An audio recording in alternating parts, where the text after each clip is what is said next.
ایک شخص بارگاہ رسالت مآب میں حاضر ہوتا ہے اور عرض گزار ہوتا ہے کہ جاہلیت کے زمانے کی دو باتیں ہیں، ایک یاد آتی ہے تو آنسو نہیں تھمتے اور ایک یاد آتی ہے تو ہنسی نہیں رکتی۔ فرمایا وہ تمہاری دو کون سی باتیں ہیں؟ کہا وہ بات جو یاد آتی ہے تو ہنسی نہیں رکتی، وہ میرے ایک سفر کی کہانی ہے۔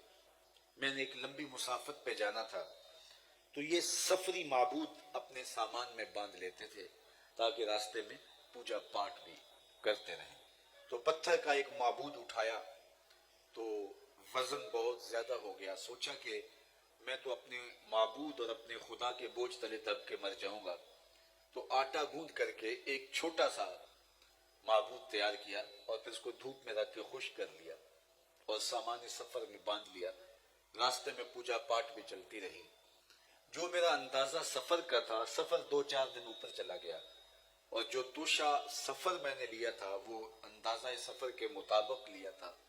تو جب فاقوں کی نوبت آئی تو ایک آدھ دن تو میں نے بھوک کاٹی، لیکن جب انتڑیوں میں بل پڑنے لگے اور میں مجبور ہو گیا تو میں نے تھیلے سے اپنے معبود کو نکالا، اس کو پتھر پہ رکھ کے توڑا، پھر اس میں پانی ڈال کے اس کو گوندا، پھر اس کی روٹی پکائی اور پھر کھاتے ہوئے کہا کہ میرے خدا اب کام نہیں آئے گا تو کب آئے گا، اب تو بھوک سے میری جان نکل رہی ہے۔ تو کہا کہ جب یہ بات مجھے یاد آتی ہے تو میری ہنسی نہیں تھمتی کہ کیسا میرا معبود تھا جو اپنے پجاری کو سے اپنا وجود بھی نہ بچا سکا، وہ یہ بھی نہ عرض گزار ہو سکا کہ جناب میں تو آپ کا معبود رہا ہوں اور آج مجھے توڑ کے اپنے معدے میں ڈال رہے اور پھر گندگی کے ڈھیر پہ ڈالاؤ گے۔ جو اپنے درد کی بپتا نہ سنا سکے، اپنے دکھ کی کہانی نہ سنا سکے، اپنا تشخص نہ بچا سکے، وہ میرا معبود تھا اور اس کو میں خدا مانتا تھا۔ تو ایک زمانہ وہ بھی تھا۔ وہ بات جو یاد آئے تو آنسو نہیں رکتے وہ یہ ہے کہ میں ایک سفر پہ گیا اور کئی سالوں کے بعد واپس پلٹا۔ میری بیوی امید سے تھی، میرے بعد بیٹی پیدا ہوئی تو میری بیوی نے اس کو میرے لیے محبت کے بہت سارے جذبات دیے۔ بیٹیاں تو ویسے بھی بیٹیاں ہوتی ہیں، لیکن پھر ماں نے اس خیال سے کہ جب اس کا باپ واپس آئے گا تو گھر کے آنگن میں بیٹی دیکھے گا تو آگ بگولا ہو جائے گا، تو اس کے توتلے لہجے میں باپ کے لیے بہت سارا پیار رکھ دیا۔ کہتا ہے کئی سالوں کے بعد جب واپس پلٹا تو وہ میری بیٹی میری ٹانگوں سے لپٹ گئی اور یا اباتا ہو کیسے کہہ کے مجھے مخاطبہ کرنے لگی۔ اس کے لہجے میں اتنی دل آویزی تھی کہ میرے سینے میں پتھر بھی ہوتا تو پگھل جاتا، لیکن میں اس ظالمانہ سماج کی جھوٹی رسموں کا جکڑا ہوا شخص تھا۔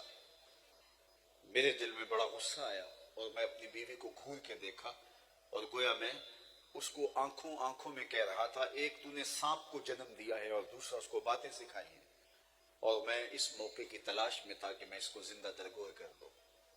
خیر ایک دن میں اس بیٹی کو لے کے باہر صحرا میں چلا گیا اور میں اس کے لیے گڑھا کھودنے لگا۔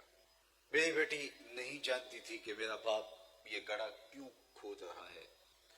تو جب میں پسینے سے شرابور ہو گیا تو وہ اپنے ننھے سے دوپٹے سے میرے ماتھے کا پسینہ صاف کرنے لگی۔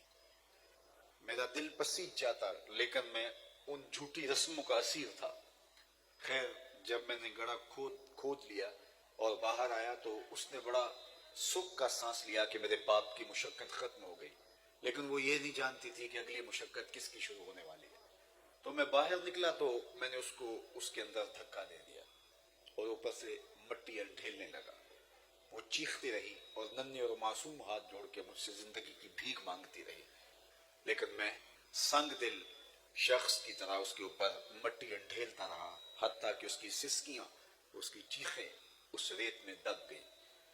آج جب اسلام لایا ہوں تو اس کی چیخیں مجھے سونے نہیں دیتی، اور جب یاد آتی ہے تو میرے آنسو نہیں تھمتے۔ یہ وہ لوگ تھے کہ جو بیٹیوں کو زندہ درگور کر دیتے تھے، اور یہ تاریخی حقیقت ہے۔ قرآن نے ارشاد کیا کہ قیامت کے دن قبروں میں گڑی ہوئی بچیاں اٹھائی جائیں گی۔ یہ بات ذہن میں رکھیے، قیامت کے دن سب سے پہلا سوال نماز کا ہوگا اور سب سے پہلا فیصلہ قتل کا ہوگا۔ دوسرے لفظوں میں یوں کہہ لیجیے حقوق العباد میں سب سے پہلی پوچھ قتل کی ہوگی، اور حقوق اللہ میں سب سے پہلی پوچھ نماز کی ہوگی۔ تو سب سے پہلے قتل کا فیصلہ ہوگا۔ قتل میں بھی وہ بچیاں جو زندہ درگور ہوئی ان کو اٹھایا جائے گا۔ وَإِذَا الْمَوْءُودَةُ سُئِلَتْ بِأَيِّ ذَنبٍ قُتِلَتْ، قبروں میں گڑی ہوئی بچیاں اٹھائی جائیں گی، ان کے ظالم باپ کٹہرے میں کھڑے ہوں گے۔ اللہ ان بچیوں سے پوچھے گا بِأَيِّ ذَنبٍ قُتِلَتْ، کس جرم میں قتل کی گئی۔ ان بچیوں سے پوچھا جا رہا ہے جنہیں پتہ ہی نہیں ہمارے ظالم باپ نے ہمیں قتل کیوں کیا۔ ابھی شعور سنبھلنے نہیں پایا تھا کہ زندگی نوچ لی گئی، ابھی آنکھ کھلنے نہیں پائی تھی کہ انہیں مٹی تلے دبا دیا گیا۔ ان معصوم بچیوں کو تو پتہ ہی نہیں کہ ہمارے ظالم باپوں نے ہمارے اوپر قیامت کیوں توڑی۔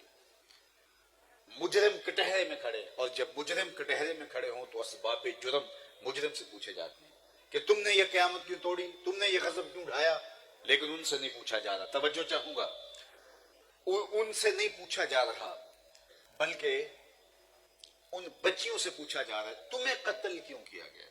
علماء نے یہ نقطہ اٹھایا کہ بچیوں کو تو پتہ ہی نہیں ہے کہ ہمیں قتل کیوں کیا گیا، اور ظالم باپ کٹہرے میں کھڑے ہیں تو ان سے کیوں نہیں پوچھا جاتا۔ اسباب جرم تو مجرم سے پوچھے جاتے ہیں۔ تو اس کا جواب دیا کہ بیٹیوں کا قتل اتنا گھنونا جرم ہے کہ اللہ ان کے ظالم باپوں سے بات کرنا بھی گوارا نہیں کرتا، وہ اس قابل بھی نہیں ہے کہ ان سے ہم کلام بھی ہوا جائے۔ اس لیے پوچھا ان سے جا رہا ہے، تنبیہ ان کو کی جا رہی ہے کہ وہ اس قابل بھی نہیں ہے کہ ان سے خطاب عتاب بھی کیا جائے۔ تو ان بچیوں کو زندہ درگور کیا گیا، لیکن میرے اور آپ کے آقا و مولا جب جلوہ گر ہوئے، آپ نے سینکڑوں بار علماء سے یہ حدیث سنی ہے، عربی متن کے ساتھ آپ کو یاد ہوگی، لیکن ذرا اس تناظر میں شاید آپ نے سوچنے کی زحمت کبھی کی ہو کہ یہ صرف کلمہ تحسین ہی نہیں ہے، یہ کلمہ جہاد بھی ہے۔ جب بیٹیوں کو زندہ درگور کیا جا رہا تھا، میرے حضور کی آواز آتی ہے بیٹیوں کو قتل کرنے والے سن لیں، میری فاطمہ میرے جگر کا ٹکڑا ہے۔ یہ جملہ اس تناظر میں ذرا سمجھیے کہ بیٹیوں کو قتل جب کیا جاتا ہے پھر حضور کا فرمان کہ میری بیٹی میرے جگر کا ٹکڑا ہے، یہ اس دور کے اندر کلمہ جہاد ہے جو میرے حضور نے بلند کیا اور بیٹیوں کو تکریم دی۔ سیدہ فاطمہ جب حضور سے ملنے آتی ہیں سلام اللہ علیہا، تو حضور اپنی مجلس میں اپنی مسند پر ان کو بٹھاتے ہیں، فَأَجْلَسَهَا فِي مَجْلَسِهِ، کھڑے ہو کے استقبال کرتے ہیں۔ دنیا کو بتایا تم تو کاٹتے ہو، تم تو زندہ درگور کرتے ہو، تم تو اس لیے قتل کر دیتے ہو کل کوئی ہمارا بہدوئی نہ کہلائے، لیکن بیٹیاں عزت کی جگہ پہ ہیں اور میں ان کو تکریم دے رہا ہوں اور ان کو وقار کی مسند پہ بٹھا رہا ہوں۔ بلکہ فرمایا جو دو بیٹیاں یا دو بہنیں اللہ کی رضا کے لیے پروان چڑھائے اور ان کی تربیت کرے اور نکاح کر دے، وہ جنت میں میرے ساتھ اس طرح قریب ہوگا جس طرح دو انگلیاں قریب ہیں۔ تو ایک صاحب پوچھتے ہیں کہ حضور اگر کسی کی دو بیٹیاں نہ ہوں، ایک بیٹی ہو تو اس کے لیے بھی حضور یہی بتا دیتے ہیں، لیکن اس کے پیچھے جھانکنے کی کوشش کیجئے، اس کی ایک بیٹی ہوگی، اس لیے سوال کرتا ہے اگر کسی کی دو بیٹیاں نہ ہو تو کیا اس کو یہ اعزاز ملے گا؟ کہاں بیٹیاں زندہ درگور کی جا رہی ہیں اور کہاں ایک بیٹی والا آرزو کر رہا ہے کاش کہ میری بھی دو بیٹیاں ہوں۔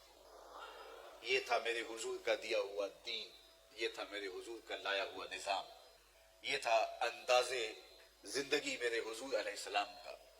انسانیت پس رہی تھی جس روپ میں بھی دیکھو۔ آپ نے علماء سے بارہا سنا جب حضور تشریف لائے تو ابو لہب کی لونڈی سویبہ نے اس کو جا کے خوشخبری دی اور کہا کہ تیرے مرحوم بھائی کے گھر بیٹا ہوا ہے، تو اس نے خوشی سے اشارہ کیا کہ جا تو آزاد ہے۔ تو پھر اس کا اسے جو فائدہ ہوا اور جو تخفیف اس کے لیے کی گئی وہ ایک الگ کہانی ہے، لیکن جس چیز کی طرف میں آپ کی توجہ دلانا چاہتا ہوں وہ یہ ہے کہ حضور نے صحن کائنات میں قدم رکھا، غلامی کی زنجیریں ٹوٹنے لگی۔ پھر اتنے طریقے دیے حضور نے غلام آزاد کرنے کے، قسم توڑ بیٹھو غلام آزاد کرو، زہار کے کفارے میں غلام آزاد کرو، روزہ توڑ بیٹھو غلام آزاد کرو، اتنے طریقے دیے غلام آزاد کرنے کے، اور بلکہ ترغیب دی غلام آزاد کرنے کی۔ حضرت عبد الرحمن بن عوف رضی اللہ تعالیٰ عنہ نے اپنی زندگی میں 30,000 غلام آزاد کیے، اور باقی اصحاب کو بھی حضور نے غلام آزاد کرنے کی ترغیب دی، اور پھر ایک وقت آیا کہ غلامی ختم ہو جاتی ہے تو وہ غلام جو آقا کا جوتا دھوپ سے اٹھا کے چھاؤں میں رکھنے کا روادار بھی نہیں ہوتا، آقا اس پہ بھی کوڑے مارتا ہے کہ میرا جوتا تو نے پوچھے بغیر چھوا کیوں ہے؟ غلام لاکھ کے جناب جوتا خراب ہو رہا تھا، لیکن آقا اس کی یہ منطق، یہ دلیل ماننے کے لیے تیار نہیں تھا۔ اقبال نے کہا تھا غلامی کیا ہے؟ ذوق حسن و زیبائی سے محرومی، جسے زیبا کہیں آزاد بندے ہے وہی زیبا، بھروسہ کر نہیں سکتے غلاموں کی بصیرت پر کہ دنیا میں فقط مردان حر کی آنکھ ہے بینا۔ غلام تو غلام ہوتا ہے، غلام کی کیا اوقات ہوتی ہے، لیکن سنو وہ غلام جس کو آقا اذن کے بغیر جوتے کو بھی چھونے نہیں دیتا، میرے اور آپ کے آقا مولا معراج سے واپس پلٹتے ہیں اور بلال حبشی کو بلا کے کہتے ہیں بلال تو کون سا نیک عمل کرتا ہے، میں نے جنت میں تیرے قدموں کی آہٹ سنی ہے۔ کیا خیال ہے اس ایک جملے نے دور غلامی کی ساری تھکن اتار نہیں دی ہوگی؟ اور بلال فرش اٹھ کے فراز عرش پہ نہیں پہنچ گیا ہوگا؟